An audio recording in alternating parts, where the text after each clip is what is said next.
Tatlong money lesson na kailangan mong tandaan ngayong 2026. Una, ang emergency ng iba, hindi palaging emergency mo. Mahirap itong marinig, pero kailangan mo to.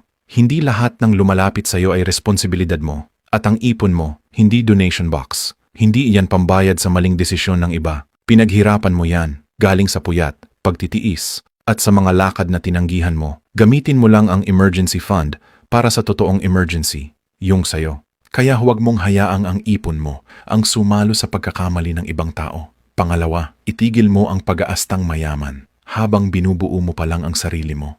Maraming nalubog nitong 2025 dahil sa kagustuhang magmukhang mayaman. Ngayong 2026, huwag kang magpa-pressure. Hindi mo kailangan ng bagong phone, bagong sapatos, o bagong lifestyle. Kung hindi pa kaya ng bulsa, build quietly, upgrade slowly, save consistently. Mas nakakahiya ang utang kaysa sa pagiging simple. Pangatlo, ang future family mo kailangan ng stability, hindi ng excuses. Sa totoo lang, ang pinagsusumikapan mo ngayon, hindi lang para sa'yo.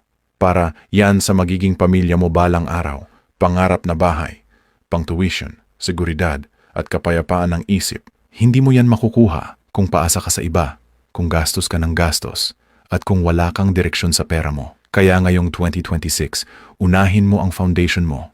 Kung ayaw mong maranasan ng magiging anak mo, ang hirap na dinanas mo, mag-ipon ka habang kaya pa. Kaya ulitin ko.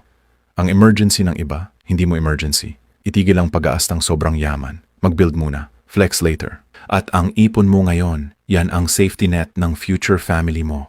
Dahil ang 2026 ay taon na hindi ka dapat madaling maubos. Protektahan mo ang ipon mo. Ayusin mo ang habits mo at tigilan mo muna ang pagiging sobrang maluwag sa pera. Kasi kung hindi mo didisiplinahin ang pera mo, ang buhay ang magdidisiplina sa'yo, gets mo.